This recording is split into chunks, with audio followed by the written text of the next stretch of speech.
Hello everyone, you remember this RG470 we've been working on, this Ibanez. I came into my shop, one of the free guitars that I got whenever I got those three. You see, it was pretty grody to begin with, and it had this awful crack in the neck.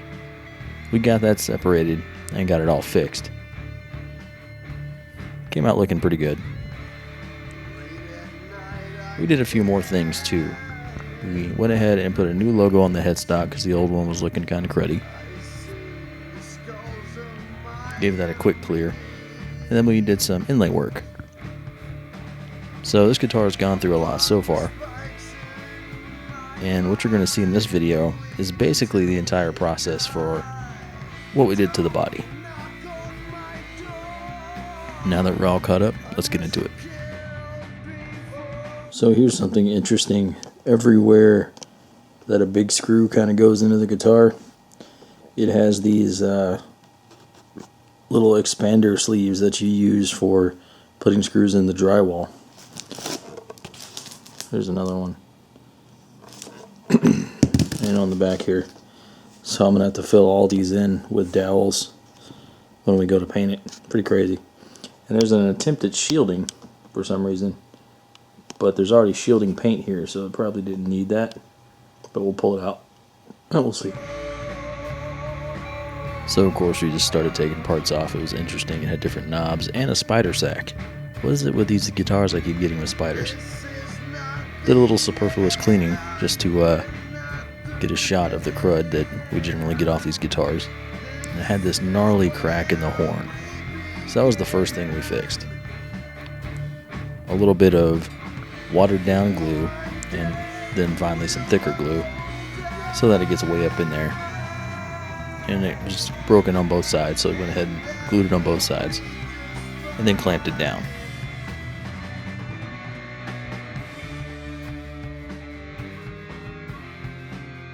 Scraping off some excess glue.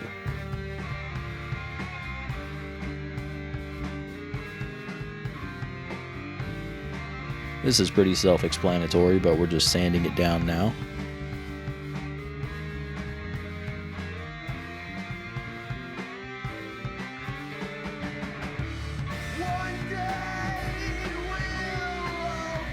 And while we're sanding, I just want to say, guys, that this project, this body in particular, was an exercise in failure. I failed a few times, and I didn't want to hide it from anybody, so you'll see all that in this video. That's why it's kind of long. Could have been a much shorter, much more perfect looking video, but you know, in the real world things happen, and I don't want you guys to get discouraged. I want you to know that if you fail, you can keep going and you can fix it. Failure is just an opportunity to learn. Alright, so I mixed up a little bit of Bondo, so I could repair a couple areas on the body. And that's just covering up that crack. Sanding it even. More sanding.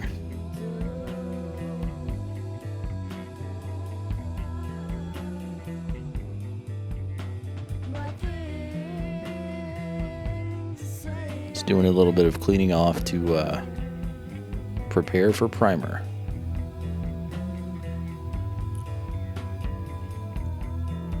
I use black primer and gray primer for this project.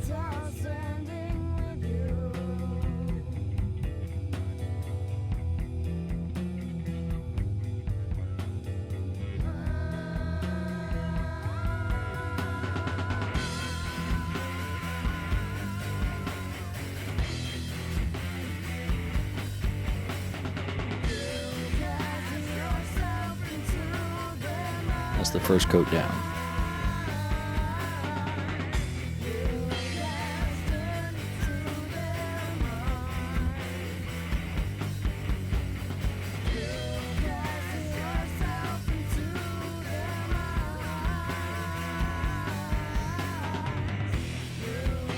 Now we're putting on the second coat of primer.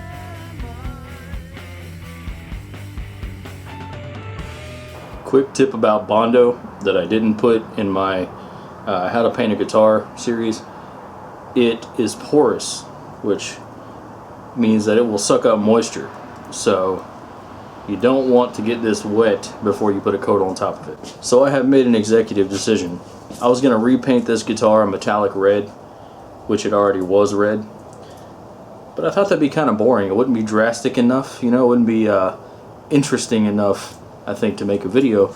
So I found this crazy, sparkly, grayish, weird glitter paint. See if it'll focus. I've never used this stuff before, so I'm going to give it a shot. And I think I can lay it right on top of this black primer and it'll get a nice dark but still kind of sparkly thing. Nope. The only thing I'm worried about is, will the clear be enough to smooth it out when it's all done? Cops are coming. That's my cue to get back to painting. Tragic turn of events. Somebody sprayed this in the store and clogged the tip up. I can't spray this stuff.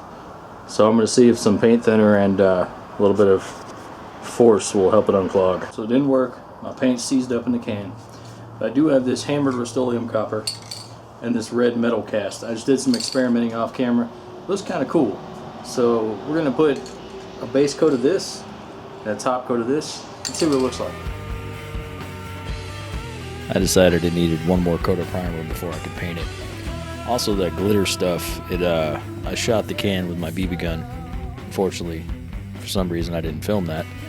But it literally did not explode. It just leaked out of the can. So the stuff had sort of glued itself together inside the can. So I probably won't be trying that again. Alright, this is just smoothing out the primer before the first coat of paint. Alright, we have our surface abraded and ready for paint. It's free of debris. So we're going to try out this copper hand-hammered, copper hammered look. Rust-Oleum hammered copper. So it looks pretty good on my mailbox. Let's see how it looks on the guitar. This stuff kind of emulsifies itself and makes this hammered look. So you're supposed to go pretty heavy with it. I'm going to try not to go too heavy unless I feel like we need to.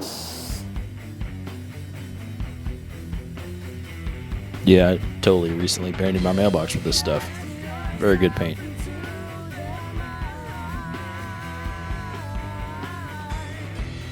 People ask me to include more footage of the work in these videos, so that's what I'm trying to do. Okay, it's been about 10 minutes. The copper has set up and done its sort of bird's eye mapling thing, which you can see a little bit. They're not pits, it just looks like that. Well, it might be a little pitty. But we're going to throw the red on and hopefully it'll have a fun reaction to this. Let's see what happens. So this was a metallic red, and when I put it on, it did start to react a little bit, and I'll explain in a minute why instead of seeing it red, you're about to see it copper again. So I saw what the reaction was doing. I quickly grabbed the copper and just slammed it over the red. I put it on real heavy just to see if it would do exactly what it's doing here, which is creating this broken copper effect. So I think what I'm going to do is kind of keep messing with it. And I think I'm going to throw a little bit of that copper patina color on in spots and just see if we can get a cool finish, because it kind of, the red was not working, it was bubbling through. So I went ahead and hit it with this copper. Like I said, you can see it's still, it's growing, it's getting more broken coppery. So we'll just have to keep messing with it and see what happens. Kind of an apocalypse finish. Didn't really know what to call it.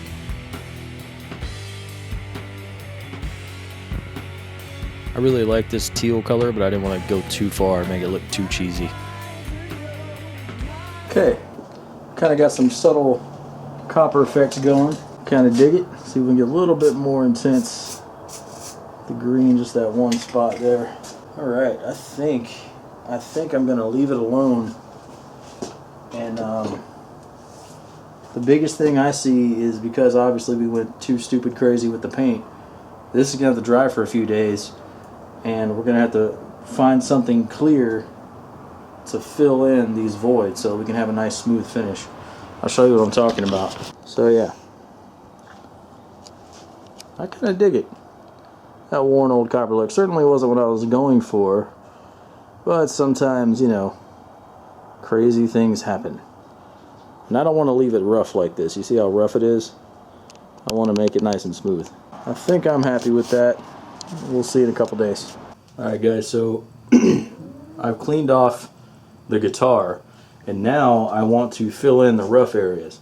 But if you remember how our finish sort of oxidized on its own and created this kind of rough metal look, well, I want to smooth that out.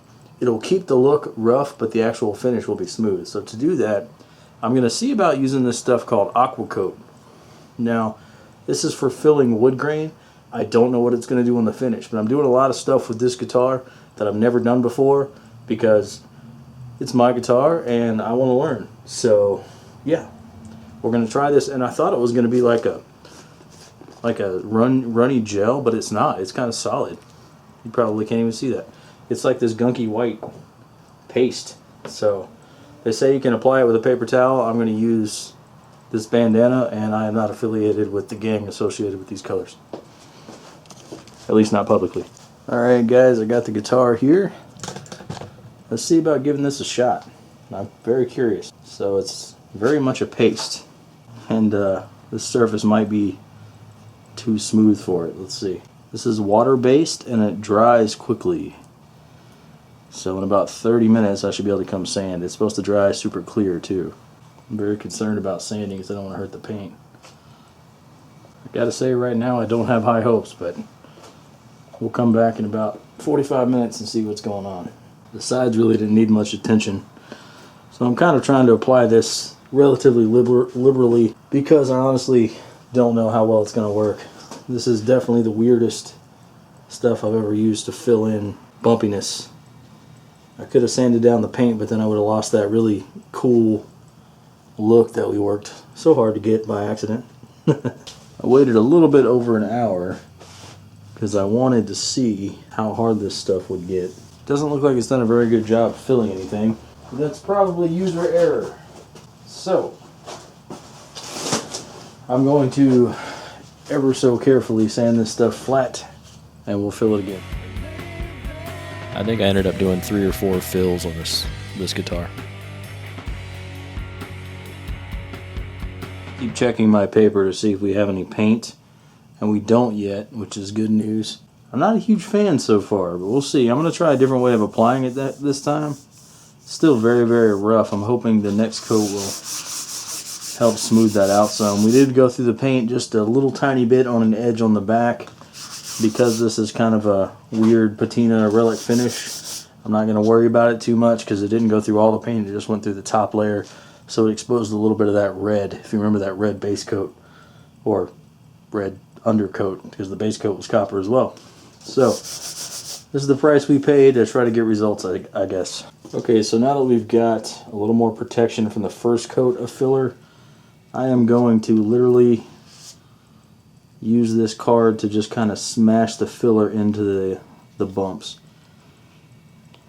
And you know, I know that grain filling over paint is a stupid idea, but this is totally experimental, so you guys gotta forgive me. I feel fortunate that I get to be in a position where I can try out things like this. Definitely wouldn't try anything out on a customer's guitar, so I think this is the way to do it. Just test on my own stock, so to speak. I think this card is a much, much better way to do it. Hopefully this coat or the next is going to really be able to make this a nice smooth final top coat when we get there.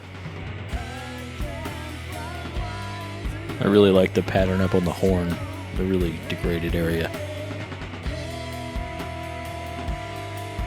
I think I'm going to go stupid heavy on it and give it more time to dry, and then see if it's filled properly this next time. I know all the guys who know how to paint really well and stuff are probably laughing their butts off at me right now, but if someone doesn't experiment, how are we going to know what works and what doesn't?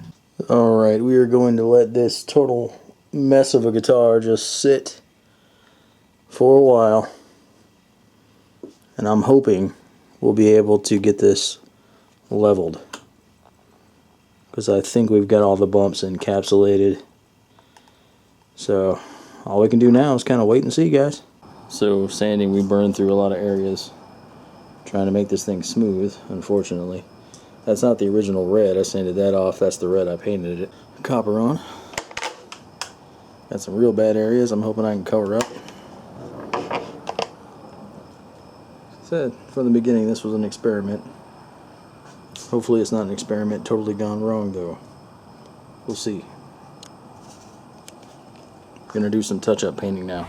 Sometimes bad things happen. You just got to keep rolling with it. Okay. Alright, now we have our touch-ups done. Still see there's the texture from that texture we created before we put the filler in. A lot of it is still there, which is what I was hoping for. See how cool that is? But it's smooth. And that was the point of all that, going through all that mess. That was a pain. There was a lot of sanding you guys didn't see, and a lot of scary sanding too. I was very worried about it. But I think it's looking alright, so I'm going to let this dry and then we're going to clear it. It doesn't look too camo. There's a lot of sparkly bronze here and there, but it does look kind of old and dingy, and that's kind of the point too. But it's weird. I want it to look old and dingy but also nice. So yeah, getting there, guys. Clear coat is next.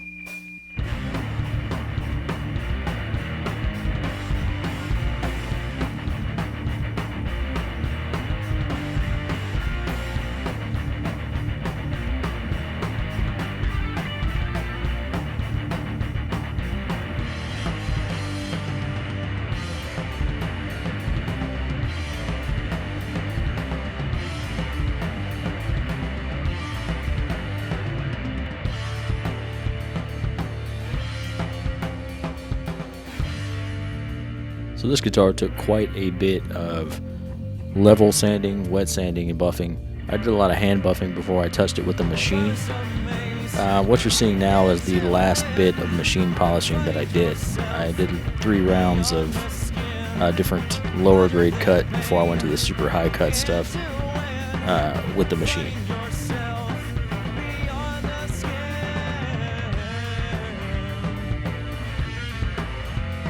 Alright, so one thing about my channel that I've said from day one, I'm not going to lie to you guys. If I do something and it doesn't work, it doesn't work. I used a really old can of clear, and while I was able to get this fairly shiny, there are pinholes in it, and I'm going to have to respray the whole thing. Unfortunately, because I don't want this clear to off-gas into the next level that I put on, I'm going to wait about 2 months to do that, because I want to do it right, you know. It came out okay. It obviously is not hard enough for me to get a super gloss on it yet. Hopefully that'll be soon. But I'm going to go ahead and put it together so everybody can see what it looks like when I'm done and all that kind of stuff. But there'll be an update a couple months down the road when I redo this thing. Because while it came out alright, it's just not, the finish is not where I want it to be at all. So it's been a fun experiment, but in the real world things go wrong. And you know, it's no different with me. Things go wrong. But let's get this guy put back together and we'll see what it sounds like and continue on our little fun experimental journey here.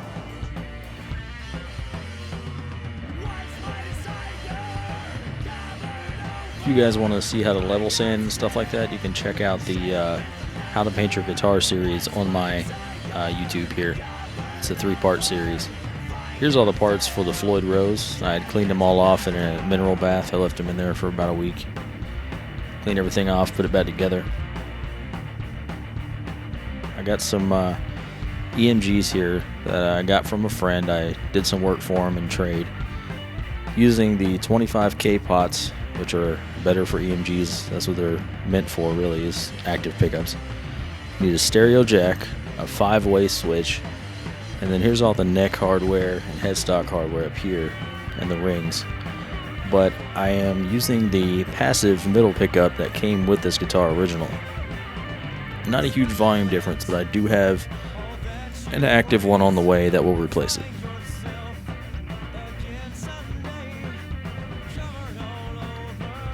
Can you combine active and passive electronics? You absolutely can. But the actives tend to drown out the passives. So it's a strange beast. However, if you're doing it like this guitar, just to put it in the center position and get a totally different tone, it works out great. Like I said, this thing is experimental and fun. When I experiment, I'm not afraid to fail. So, overall, I think it came out alright. I appreciate all you guys watching this video. Stick around to hear what it sounds like, and I'll see you next time.